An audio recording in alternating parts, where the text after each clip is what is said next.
नमस्कार दोस्तों, स्वागत है आपका साक्षी की आवाज चैनल में। तो दोस्तों, आज की कहानी हमारे एक सब्सक्राइबर के कहने पर बनाई गई है।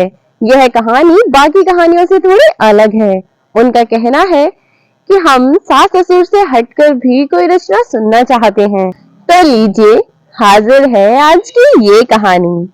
आज की कहानी है कि मौत के बाद पता चला कि इस बूढ़े बाप का असली हकदार कौन था। मेरा नाम विकास है और हम एक गांव में रहा करते थे, लेकिन बेरोजगारी के चलते गांव में कोई ज्यादा अच्छा काम नहीं था। तो मेरे पापा ने शहर में ही एक अच्छी नौकरी ढूंढ ली थी।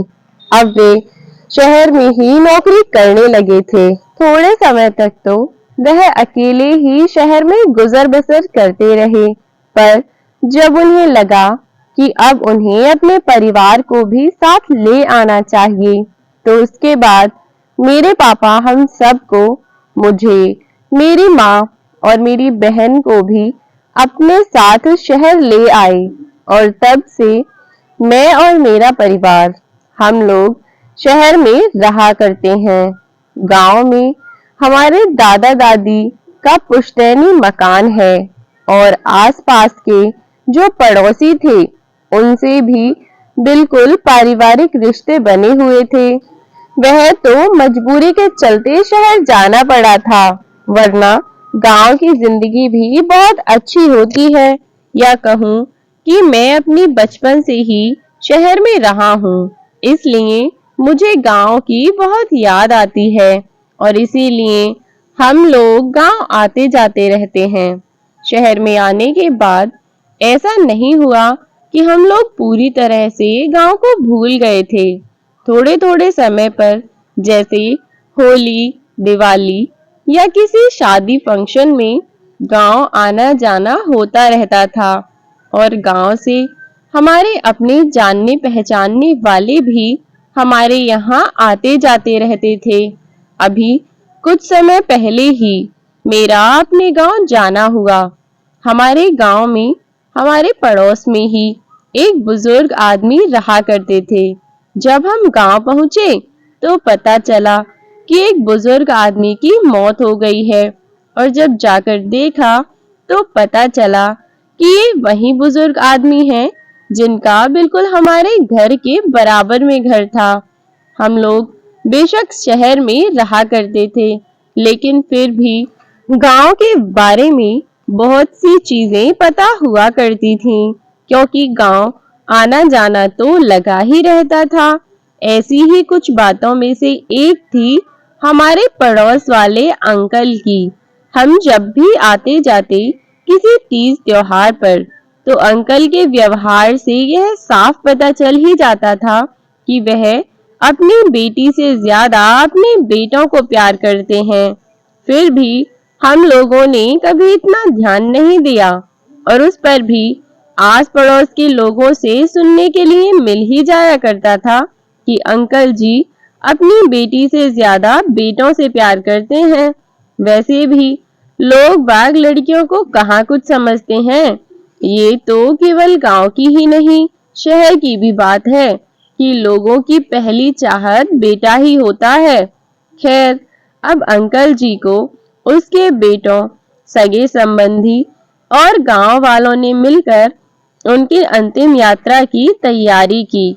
उनकी अर्थी तैयार की गई और उसे शमशान की ओर लेकर जाने लगे। अभी वो लोग कुछ दूर पर ही पहुंचे थे कि तभी अचानक पीछे से एक आदमी बहुत तेज आवाज में उन अंकल का नाम चिल्लाता हुआ सबके पीछे दौड़ रहा था। जो लोग उन अंकल जी की अर्थी को शमशान की ओर ले जा रहे थे, वह आदमी जब पीछे से तेज तेज आवाज लगा रहा था, तब सभी लोग उसकी आवाज सुनकर थोड़ा धीमे धीमे चलने लगे। उस आदमी ने आकर उस अर्थी को लेकर जा रहे उन 4 आदमियों में से एक का पैर पकड़ लिया। सब लोग उस आदमी का यह रवैया देखकर बिल्कुल चौंक गए, क्योंकि यह आदमी ना तो उन अंकल का कोई रिश्तेदार था और ना ही इसे कोई और आदमी जानता था। हद तो तब हो गई जब उस आदमी ने उन अंकल की अर्थी को जाने से रोक दिया और फिर उसने जो कहा उसकी बात सुनकर सब चौंक गए। वह आदमी बोला, ये आदमी जो मर चुका है उसने मुझसे 20 लाख रुपए उधार लिए थे और जब तक मुझे मेरे पैसे वापस नहीं मिल जाते मैं अर्थी को आगे नहीं जाने दूंगा। मृत व्यक्ति के बेटों ने उस आदमी को समझाने का बहुत प्रयास किया कि वह अर्थी को इस प्रकार नहीं रोक सकता, यह सही नहीं है। उन्होंने बहुत कोशिश की।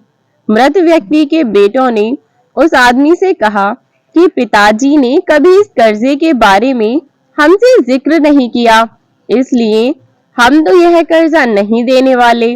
जब हमारे पिता ने हमें इस कर्ज के बारे में बताया ही नहीं तो भला हम तुम्हें इतनी बड़ी रकम क्यों दें और कहां से दें?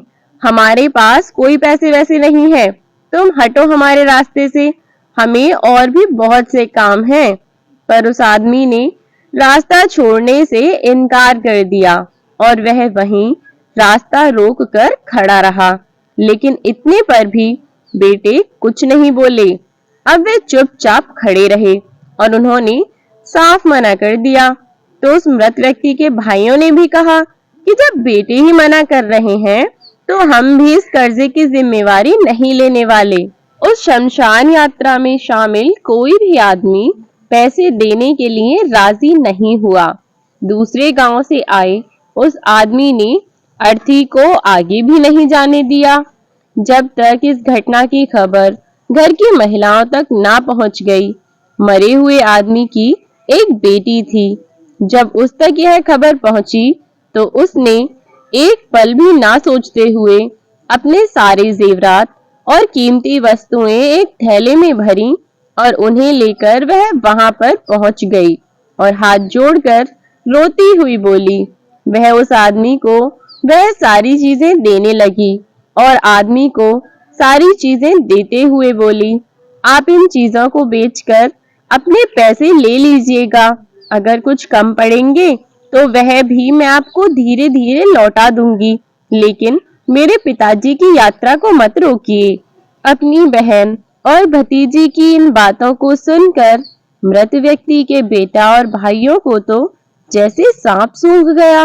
वे उसकी बातें सुनकर स्तब्ध रह गए और केवल वे ही नहीं बल्कि इस घटना को देखकर सारे गांव वाले दंग थे। तभी वह आदमी जो कर्जे की मांग कर रहा था वह बोला कि दरअसल मुझे 20 लाख रुपए लेने नहीं थे, बल्कि मैंने इस आदमी से कभी 20 लाख रुपए लिए थे जो मैं आज लौटाने आया था, लेकिन मुझे पता नहीं था कि इनका असली हकदार कौन है, इसलिए मैंने यह सारा नाटक रचाया।